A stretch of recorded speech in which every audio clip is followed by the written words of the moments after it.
This week in the Regency, we're looking at the carriage, the Sociable. I love the name of this carriage because it's clearly designed for people to go out and have a good time in. Our jumping off point today is an ad in the Chester Chronicle on the 19th of August, 1814, to gentlemen, innkeepers, coachmakers, etc., to be sold by auction by Mr. Nixon by order of the assignees on the premises, and so on. The entire and extensive stock in trade of Mr. John Paul Coachmaker, comprising fashionable new-built carriages fitted up in the most magnificent style, gentlemen's new light travelling carriages and chariots fitted up in the best manner and present fashion, sociables, stagecoaches, and so on. And it goes on for quite a long time. In fact, there were several days worth of auctions for this person's business. And the sociables doesn't get there until the third day, the 24th of August.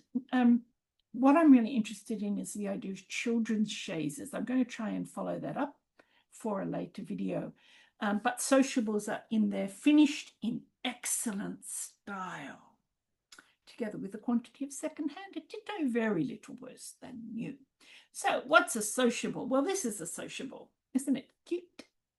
So we're looking at a four-wheeled carriage, and the seats are set vis-a-vis, that is face-to-face.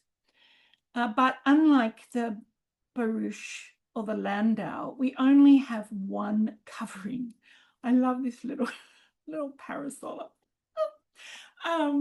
You know, I guess it might be okay for getting the sun off you, but I'm not sure it would keep off much rain. And what does Mr. William Felton, our carriage maker, have to say about it?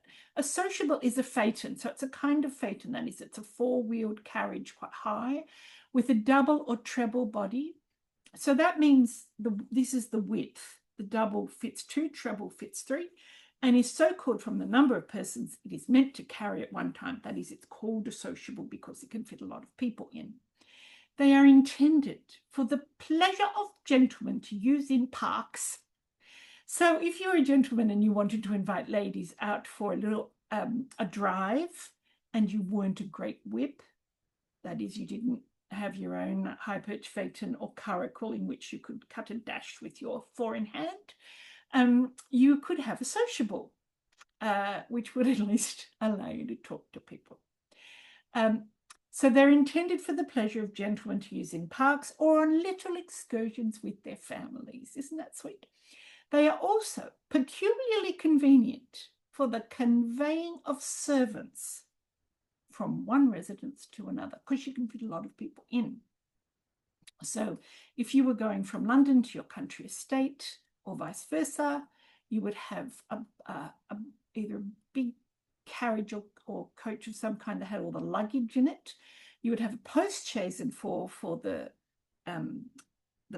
family, possibly more than one, and then you would the servants would come along in a sociable, and too bad if it was pouring with rain.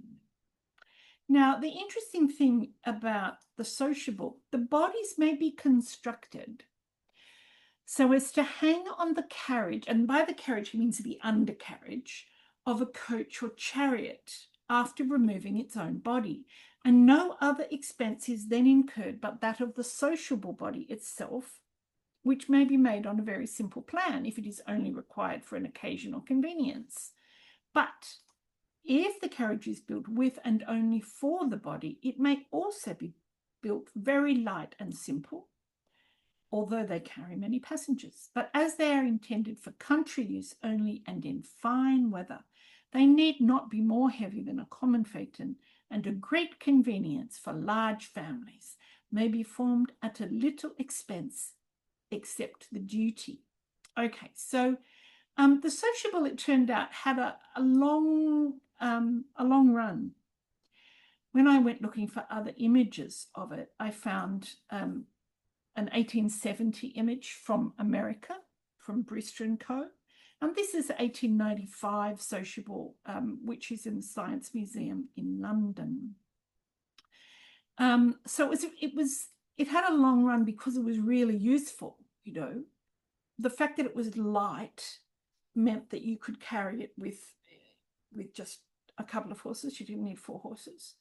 And even one. You can see that this particular one was set up to be pulled by 1 horse. What I was interested in, though, is at little expense except the duty, and that sent me off looking for taxes. So during this period, particularly during the Napoleonic Wars, the British government was trying to raise more money for the war.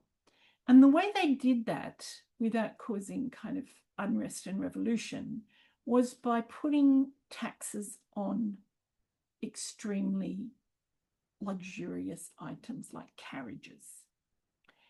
It cost a lot to run a carriage. You had to keep the horses, you had to keep a groom for the horses, you had to buy the carriages itself, which we know are quite expensive, and you had to pay a tax.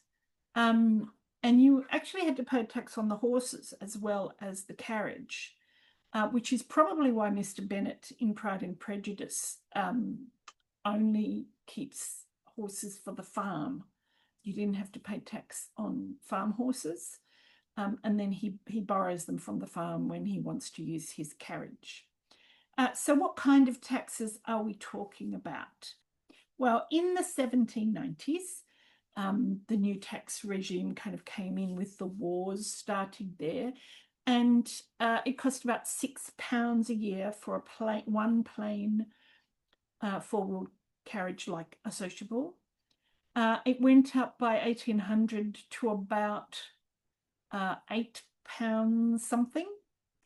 And then it went up, and then it kind of stayed there for a while. But then in 1823, which is technically out of the Regency, but still within the reign of George IV, it went up quite a lot. And I thought this was interesting. We have actual numbers for this in the 1825 tax.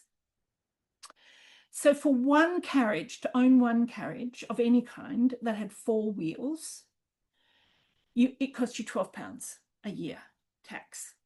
And you paid it at the same time you paid your income tax. If you had 2, it went up more than double that. So £26 if you wanted to have 2 carriages. So if you wanted to have, for example, a closed carriage like a coach and an open carriage like a Sociable or a barouche or a landau, it was another £14 a year on top of the cost of keep and the horses. And so this is where William Felton's discussion of, well, look, you can take the body off a coach and put the Sociable on it is important, because that further sum of £6 6 down the bottom there relates to the body of a carriage. So if you've got a carriage with a body, and then you've got an extra body that you could swap out, that costs you £6 6, and so it's much cheaper. Coach and the Sociable body is £12 and £6 6, which is £18 6. But if you had 2, if you built the Sociable from the ground up and you had 2 entirely separate coaches, it cost you £26. And so we're talking about a significant difference in money there, just on the taxes on the coaches. So you're saving yourself £7.14.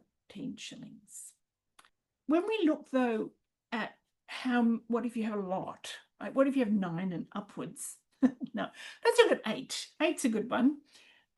If you have one carriage, it's £12. 8 by 12 is 96, so you would expect it to be £96 tax. No, £123 tax.